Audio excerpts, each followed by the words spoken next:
Comencemos. Úlcera péptica se define la úlcera péptica en función de un diámetro y de una profundidad. Entonces, cuando la lesión en la mucosa gástrica o duodenal tiene un diámetro mayor de 0.5 centímetros, o te pueden decir más de 5 milímetros, ¿ya?, o una profundidad de que llegue hasta la muscularis de la mucosa, es ahí que definimos el término de úlcera péptica, ¿ya? Un diámetro más de 5 milímetros o más de 0.5 centímetros y que sobrepase la muscularis de la mucosa. Porque si es antes de ese diámetro o profundidad, simplemente es una erosión. Pero si cumple esos criterios ya es una úlcera péptica, ¿no? Muy bien. Cuando vamos a la etiología, vamos a darnos cuenta que tanto en la duodenal como en la gástrica tenemos cierta similitud.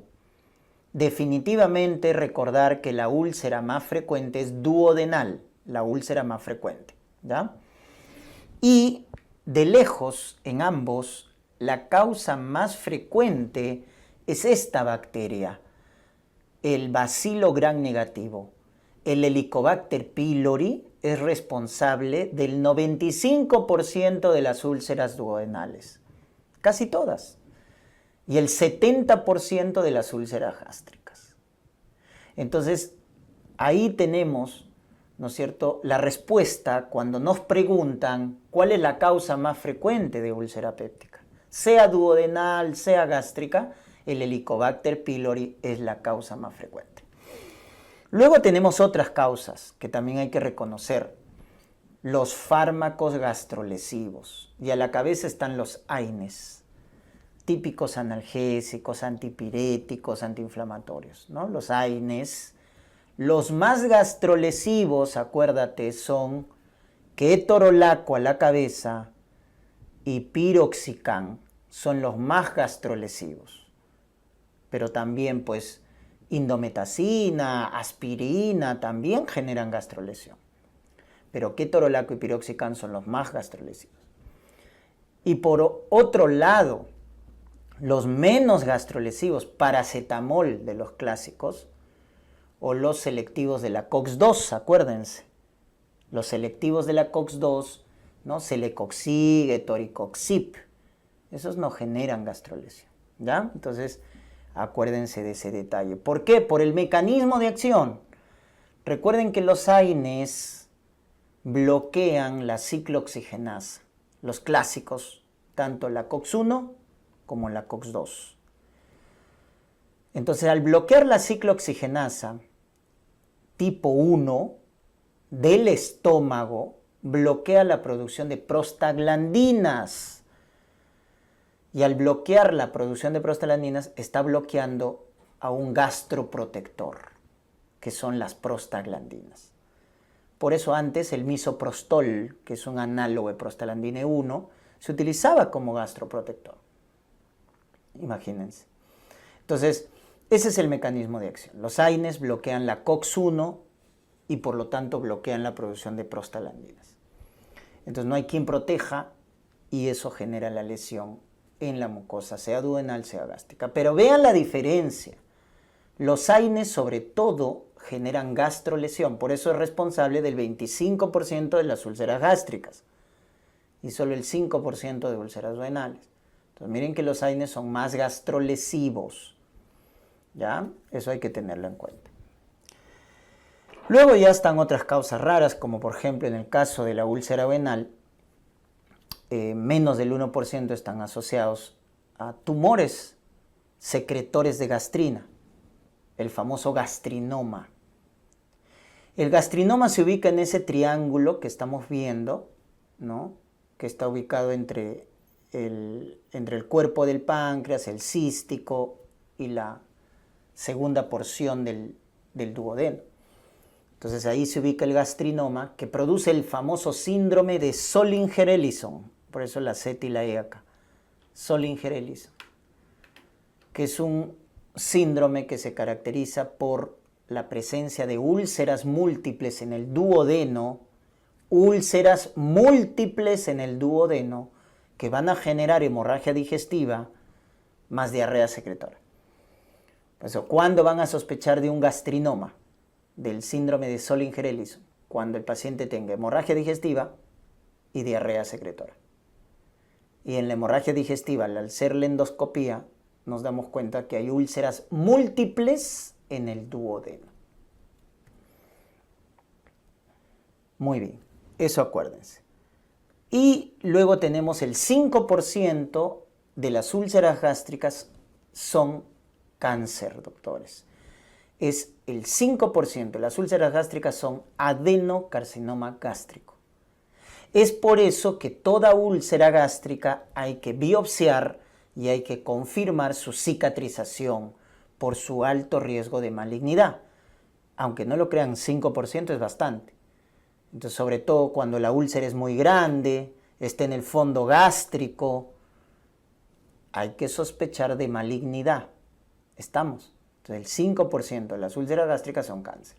Por eso se recomienda su biopsia y que se confirme su cicatrización con endoscopia. ¿Ya, doctores? Muy bien, ahí está entonces definitivamente la causa. Y recordar en la patogenia simplemente que la úlcera duodenal generalmente, que es la más frecuente de las úlceras pépticas, se produce por estados hipersecretores de ácido, es decir, por aumento de secreción de ácido clorhídrico que va a generar junto con la pepsina daño en el duodeno. En cambio, la úlcera gástrica está asociada a estados hiposecretores. ¿Estamos? Pero doctor, entonces si no hay ácido, ¿por qué se forman úlceras? Porque lo que pasa es que en la úlcera gástrica lo que se produce es disminución de la barrera protectora frente al ácido. ¿Cuál es la barrera protectora? Moco, bicarbonato. Normalmente el estómago tiene pH ácido, pero ¿por qué no te quemas tu estómago? Porque hay una barrera protectora, moco, bicarbonato. ¿Qué pasa si esa barrera se altera? Si la barrera protectora se altera, si se alteran las prostaglandinas del estómago, entonces tu barrera protectora disminuye. Y el normal ácido que produces en el estómago para la digestión, para el efecto microbicida, etc., ese ácido normal va a empezar a dañar tu mucosa gástrica. Entonces entiendan la fisiopatología diferente que tiene cada úlcera. La duodenal sí se produce por mucho ácido, porque el estómago le da al duodeno bastante ácido y pepsina. Entonces empieza a dañar la mucosa duodenal que no está preparada, ¿no?, normalmente para bastante ácido y pepsina. Por eso se dice que está asociado a estados hipersecretores. Por eso hay el gastrinoma, ¿no?, que produce gastrina, y bastante gastrina, y la gastrina, recuerden, es una hormona potente para producir ácido. En cambio, la úlcera gástrica se da en estados hiposecretores de ácido. ¿Y qué tiene que ver eso? Disminución de la barrera protectora. Entonces, diferente la fisiopatología, ¿ya? Muy bien. Hay otros tipos de úlceras ya menos frecuentes, como por ejemplo las úlceras de estrés, que se producen por hipoperfusión, por isquemia, úlceras de estrés. Ahora, recordar, en los grandes quemados se producen las úlceras de Curling, grandes quemados, pero estamos hablando quemaduras de segundo, tercer grado, más del 20%, Curling. O los politraumatizados, los tequiados, traumatismo encéfalo-craneano severos, úlceras de Cushing. Cuidado, les pregunten esos epónimos. En los grandes quemados, Curling; en los TEC, Cushing. La clasificación de la úlcera en cuanto a su localización. Es importante recordar que la localización más frecuente de la úlcera duodenal está acá, doctores, en la primera porción, en el bulbo duodenal. Como podemos darnos cuenta en la imagen, el 90% de las úlceras duodenales están en la primera porción, el bulbo duodenal. Eso es su típica localización. Entonces, ni bien entras al duodeno, esa primera porción es ahí donde se localiza la mayoría de las úlceras duodenales. En el bulbo, primera porción.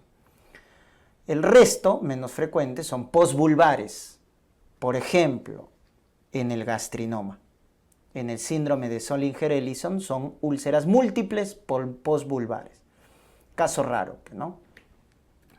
Luego está la úlcera gástrica. ¿Dónde se localiza, miren, más frecuentemente la úlcera gástrica? En la curvatura menor, en la famosa incisura angularis, donde cambia de angulación el estómago, ¿no? Acá miren, viene vertical y luego se pone horizontal. Entonces ahí en la curvatura menor, incisura angularis, es la localización más frecuente de la úlcera gástrica. Mucho cuidado si lo encuentras en el fondo, si la úlcera es grande, porque si la úlcera gástrica es grande, lo encuentras en el fondo, lo más probable que sea un cáncer. Eso aumenta el riesgo de malignidad. ¿Ya? Muy bien.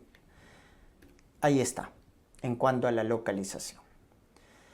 Definitivamente la úlcera duodenal es más frecuente que la gástrica, como hemos comentado, y hay diferencias, ¿no es cierto? Diferencias clínicas, etc. Entonces, si me preguntan por frecuencia, el más frecuente es duodenal asociado a estados hipersecretores de ácido. En cuanto a la edad, paciente de mediana edad es más frecuente la duodenal, en cambio, más edad, adulto mayor, es más frecuente la gástrica. En cuanto al grupo sanguíneo, el grupo sanguíneo O, el más frecuente, está asociado a úlcera duodenal. En cambio, el grupo sanguíneo A está más asociado a la úlcera más grave, que es la úlcera gástrica, ¿no? Por alguna razón, siempre acuérdate que el grupo sanguíneo A se asocia a mal pronóstico. Por ejemplo, hasta en COVID, el COVID-19 es más grave, es más severo cuando la persona es de grupo sanguíneo A. Se asocia a cáncer gástrico el grupo sanguíneo A. En cuanto a los hábitos, el alcohol, el tabaco están asociados a úlcera duodenal.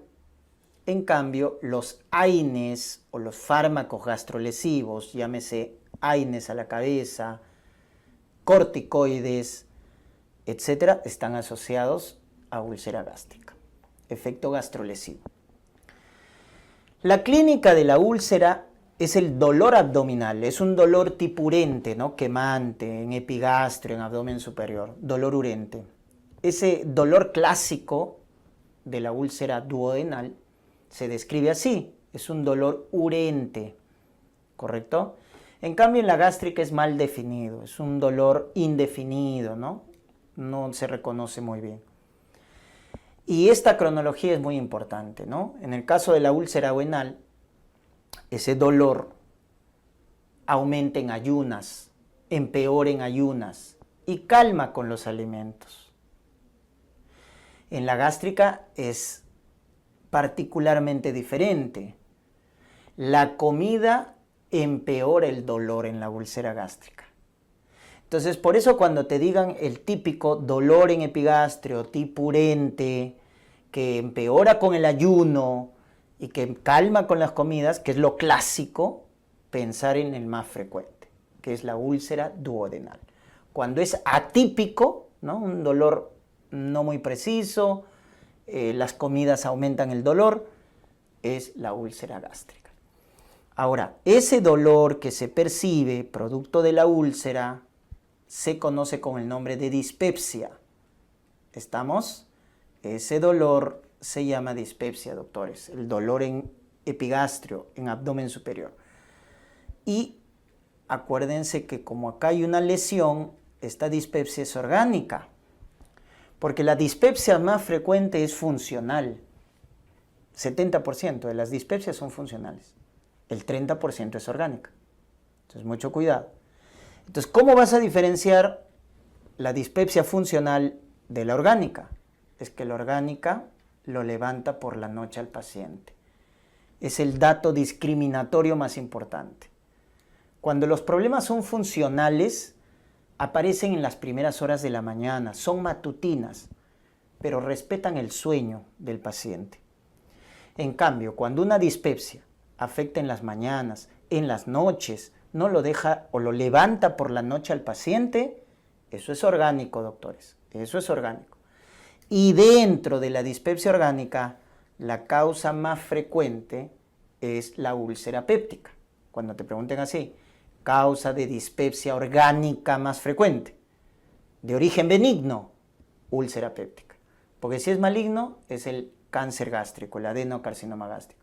Pero la dispepsia orgánica benigna más frecuente es úlcera péptica. A la cabeza, tu úlcera duodenal, ¿no? Que es lo típico. Urente, empeora con el ayuno, alivia con la comida. Si es atípico, úlcera gástrica. Muy bien. Entonces, esa aclaración, por favor, deben tenerlo en cuenta. ¿Ya? Muy bien. En la úlcera gástrica, doctores, hay una clasificación que suelen preguntarles, la de Johnson. 5 tipos, ¿correcto? 5 tipos que hay que recordarse. Johnson 1 es el más frecuente de todos. Es el más frecuente de todos. Porque la úlcera gástrica se encuentra en la localización más frecuente, que es incisura angularis. Pues el 1 es el más frecuente. Curvatura menor, incisura angularis. El Johnson 2 es porque tiene 2 úlceras, gástrica y duodenal. Cuando te dicen que hay una úlcera en el estómago y en el duodeno, es Johnson 2. 3 cuando está en antropíloro, la úlcera gástrica. 4 cuando está en fondo, alto riesgo de malignidad. Y 5 cuando son úlceras múltiples o en cualquier localización, pero inducido por AINES, por antiinflamatorios no esteroideos. Entonces el 5 es inducido por AINES o úlceras múltiples. Esa es la clasificación de Johnson. 1, incisura angularis. 2, porque tiene 2 úlceras en el estómago y en el duodeno. 3, en antropíloro. 4, fondo. Y 5, múltiples o inducidos por AINES. De estos, entonces, te debes acordar algunas características. 1 es el más frecuente, ¿no es cierto? El 2 y el 3 están asociados a estados hipersecretores. O sea, bastante producción de ácido. Yo te comenté al inicio que la úlcera gástrica estaba asociado a estados hiposecretores. Pero el Johnson 2 y el Johnson 3 son la excepción, porque son úlceras gástricas asociadas a estado hipersecretor. El 4 está asociado a malignidad, a alto riesgo porque está en el fondo, y el 5, acuérdate que es inducido por AINES. Entonces esas características hay que acordarnos, ¿no? Y el 1 que es el más frecuente.